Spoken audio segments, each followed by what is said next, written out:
नमस्कार दोस्तों, एक खास मुलाकात में आज हमारे साथ बहुत ही खूबसूरत मेहमान हैं। साल 2016 की Mrs India globe Neenu Anand ji. Neenu जी, एमरेल्ड न्यूज़ में आपका बहुत बहुत स्वागत है। नीनू जी, सबसे पहले आप थोड़ा अपने बारे में बताएं, आपने लाइफ की शुरुआत कहाँ से की और अब आप क्या कर रहे हैं। पहले तो मैं आपको बहुत बहुत नमस्कार कहना चाहूँगी अजय जी, थैंक यू, जो आपने अपने इस शो में मुझे बुलाया। जी करियर की शुरुआत की बात करें जी तो मॉडलिंग और ब्यूटी पैजेंट्स एक ऐसा फील्ड है, जब लड़कियां छोटी होती हैं तो बॉलीवुड एंड टीवी देख देख के उन सब में वो सपने कहीं ना कहीं वो बुनने लग जाती हैं। तो उन्हीं लड़कियों में से आपके सामने मैं भी एक अपने बारे में आपको बता रही हूँ। मेरे भी वही सपने थे। स्कूल में, कॉलेज में जितनी भी एक्टिविटीज़ होती थी, चाहे वो डांसिंग प्रोग्राम हो, चाहे वो सिंगिंग प्रोग्राम हो, मैं ज़रूर उसमें पार्टिसिपेट करती थी। पहले से जब बचपन में आप देखती थी ऐसी एक्टिविटी तो आप उसमें पार्टिसिपेट करती थी? बिल्कुल सर, बिल्कुल। कुछ मेरे टीचर्स का योगदान कहूँगी, जिन्होंने भी बहुत सपोर्ट किया। तो बस वो सपने धीरे धीरे आगे बढ़ते चले गए। ऐसे कॉलेज पहुंची तो कॉलेज में भी काफ़ी एक्टिविटीज़ में पार्टिसिपेट किया।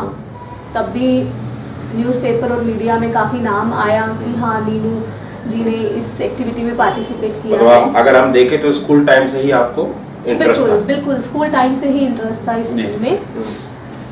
देन धीरे धीरे वो शौक बढ़ता गया। बट कहते हैं ना कि किस्मत जब साथ देती है तभी इंसान कुछ कर सकता है। सही बात है। बेटी थी, बेटी के कुछ फर्ज थे, शादी हो गई।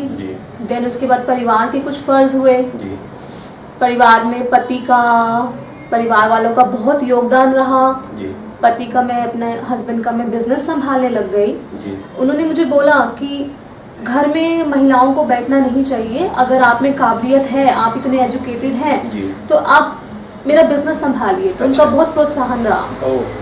हाँ जी। देन उनका बिजनेस देखते देखते फिर मेरा बेटा हो गया, जो अभी 5 साल का होने वाला है। तो उसके बाद कहीं मुझे ये अपॉर्चुनिटी दिखी कि मिसेस इंडिया ग्लोब का कंपटीशन होने वाला है, एंड जो अपनी दिल्ली में ही हो रहा है। दिल्ली में मैंने अपने परिवार से सहमति ली कि मैं कुछ शादी के बाद, अगर हम देखें शादी के बाद में मिसेस इंडिया का जो कंपटीशन जो हो रहा था, तो आपका असल इंटरेस्ट कहाँ से हुआ? जब आपने पार्टिसिपेशन के लिए आपने रजिस्ट्रेशन किया होगा, कैसे किया होगा, तो वो असल जो इंटरेस्ट था वो कब हुआ? सर, इंटरेस्ट जैसे मैंने आपको बताया कि बचपन से ही इन चीजों का शौक तो बहुत था, स्कूल टाइम से ही। बिल्कुल जी।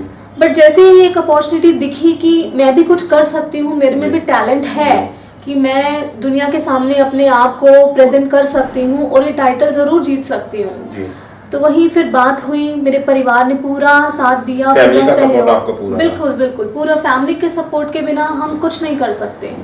अगर बिकॉज मैं मैरिड हूँ, I am not a miss, I am a Mrs, तो मैरिड हूँ, मेरे परिवार की रिस्पॉन्सिबिलिटीज आती है, बच्चे का स्कूल है। अगर फैमिली का योगदान ना हो तो इंसान कुछ नहीं कर सकता। अगर हम देखें कि जब मॉडलिंग के टाइम में जब आपका पार्टिसिपेशन था, तो जब आपकी ग्रूमिंग रही होगी, कुछ होगी, तो आप उसके साथ साथ आप फैमिली को कैसे मैनेज कर रही थी? सर, यही ग्रूमिंग के टाइम पे हम लोगों को वही होटल में ही स्टे करना था। पूरे इंडिया और इंटरनेशनल कंटेस्टेंट्स थे, तो वो सब भी देखिए अपना घर परिवार छोड़ के, क्योंकि सब मैरिड वुमेन के लिए ही कंटेस्ट था। यस, तो वो सब भी अपना परिवार छोड़कर आए थे। मैंने अपने परिवार से ये चीज़ डिस्कस की कि मुझे कुछ दिन के लिए वहाँ पर रहना पड़ेगा फॉर ग्रूमिंग एंड ट्रेनिंग। तो परिवार का ही सहयोग मिला, मेरे फादर इन लॉ का सपोर्ट मिला, मेरे हस्बैंड का सपोर्ट मिला, और वहीं मैं कहूँगी कि मेरे छोटे से नटखट बेटे का भी सपोर्ट मिला कि मम्मा आप जाओ, आप कर लोगे, हमें आप पे पूरा भरोसा है। हाँ जी। अगर हम इस पूरी अचीवमेंट्स को देखें, हम मिसेस इंडिया कोई छोटा टाइटल नहीं है, ये बहुत बड़ा टाइटल है। तो अचीवमेंट के पीछे अगर एक मेन अगर किसी इंसान का अगर आपको सपोर्ट हम कहें, तो वो किसका सपोर्ट आपको मिला? सर, हस्बैंड का। अच्छा। एक हस्बैंड, और दूसरा मैं कहूँगी कि मेरी माता जी, मेरी मदर ने भी बहुत सपोर्ट किया। जहाँ मुझे जाना था, जहाँ इसकी प्रिपरेशन के लिए जिन जिन चीज़ों की ज़रूरत थी, तो उन्होंने मेरा पूरा साथ दिया, कंधे से कंधा मिलाकर चली। एंड हस्बैंड ने भी पूरा सपोर्ट दिया, क्योंकि अगर जी वो नहीं जाने देते तो मैं कैसे नीनू जी, हमें तो सूत्रों से पता चला कि आप इसके साथ साथ में अपने हस्बैंड का बिजनेस भी आप देखती थी, बिजनेस भी संभालती थी, वो भी कोई टफ नहीं है, वो आप देखती। तो उसको आप कैसे करते थे, क्या बिजनेस है आपका? सर मेरे हस्बैंड का अपना इंटरनेशनल बीपीओ था एंड हम लोगों की दिल्ली में ही ऑफिस था, प्लस उनका एक यूके में भी एक ब्रांच थी। दिल्ली में उनका बिजनेस मैं हैंडल करती थी। उसमें क्या होता था कि मैं ऑफिस जाती थी, अपने एम्प्लॉयज़ जो थे उनसे काम करवाना, पूरा मैनेजमेंट एंड आउटपुट जो भी है बिजनेस सब का आप वो सब business जी का देखते वो सब मैं ही देखती थी। अच्छा, अगर नीनू जी अगर हम बात करें कि अब आपको टाइटल मिल गया है, बिजनेस भी आपका अच्छा चल रहा है, नेक्स्ट आपकी फ्यूचर प्लानिंग क्या है? अब आप आगे क्या करना चाहेंगे? सर फ्यूचर प्लानिंग मेरी ये है कि मैं इंडिया का नाम रोशन करूं। अभी मेरी बात चल रही है कुछ इंटरनेशनल प्लेटफॉर्म के लिए, लाइक कुछ एशिया का प्लेटफॉर्म है, देन आगे फर्दर यूनिवर्स का प्लेटफॉर्म है। तो डेफिनेटली मैं इंडिया को वहाँ रिप्रेजेंट करना चाहूँगी। जैसे मैंने अपनी फैमिली का नाम यहाँ रोशन किया, वैसे ही मैं भारत का नाम भी, एग्जैक्टली भारत का नाम भी रोशन करना चाहूँगी। एक्टिंग एंड उसमें कुछ एडवर्टाइजमेंट में कुछ आपका इंटरेस्ट है? सर अपॉर्चुनिटीज तो TV, बहुत आ रही है। बॉलीवुड बिल्कुल सर, बॉलीवुड ही सबका सपना होता है, तो आपका भी अपॉर्चुनिटीज है? सर है कहीं ना कहीं, तो हिडन सपना सभी लड़कियों के अंदर होता है। अगर मौका मिलेगा तो आप जरूर करेंगे? बिल्कुल सर, बिल्कुल, अगर मौका मिला तो मैं ज़रूर करूँगी।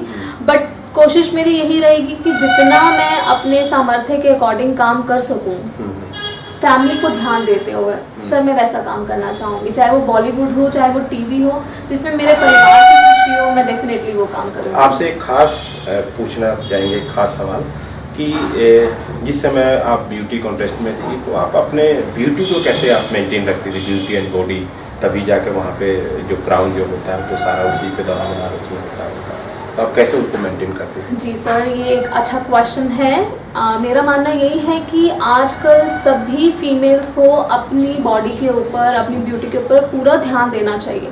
शादी के बाद कहीं ना कहीं वो सब नेग्लेक्ट हो जाता है। हम पूरा अपना फोकस अपनी फैमिली या अपने बच्चों पे दे देते हैं और अपने को नेग्लेक्ट कर देते हैं। तो सर पूरा ध्यान रखा, अपने हेयर से लेकर जिमिंग तक, योगा तक। जिम वगैरह भी आप करते थे? जी सर, जिम करती थी एंड जो अभी भी कंटिन्यू है, अच्छा, एंड जिम अभी भी प्लस continue है? प्लस योगा एंड सबसे बड़ी बात है डांसिंग मेरा पैशन है। अच्छा। तो मैं डेली डांस भी सर ज़रूर करती हूँ, ताकि वो मेरे को फिट रखता है, मेरी आत्मा से, मेरे सोल से कनेक्टेड भी रखता है। जी सर। नीनू जी, एमरेल्ड न्यूज़ से बात करने के लिए आपका बहुत बहुत शुक्रिया, धन्यवाद। मैं एमरेल्ड न्यूज़ के सभी दर्शकों को एक हैप्पी न्यू ईयर बोलना चाहूँगी, प्लस एक ये संदेश देना चाहूँगी कि प्लीज़ कुछ ना कुछ करते रहिए, ज़िंदगी में सफलता आपको कभी भी मिल सकती है। धन्यवाद, थैंक यू।